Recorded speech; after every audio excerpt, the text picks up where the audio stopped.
কৃত্রিম বুদ্ধিমত্তা, cloud computing, big data এবং প্রযুক্তির দুনিয়ায় শীর্ষে ওঠার লড়াইয়ে চীন দৌড়াচ্ছে চোখে পড়ার মতো গতিতে। আর এই লড়াইয়ের মূলে রয়েছে এক জিনিস, ডেটা।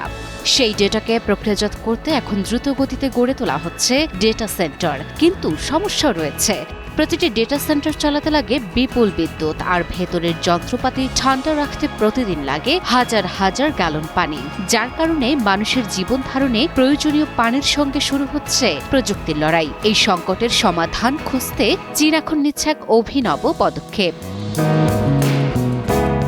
জলরাশির নিচে যেখানে মাছেরা ঘোরাফেরা করে আর ঢেউয়ের গর্জন শোনা যায়, সেই সমুদ্রের বুকে চীন তৈরি করছে ভবিষ্যতের শহর। তবে এই শহর ঘর, বাড়ি বা রাস্তা নয়, সমুদ্রের তলদেশে এক ডেটা সেন্টার। 2025 সালের জুনে সাংহাই উপকূল থেকে মাত্র 6 মাইল দূরে সমুদ্রের তলদেশে শুরু হয় বিশ্বের সবচেয়ে অভিনব এই প্রকল্পের নির্মাণ।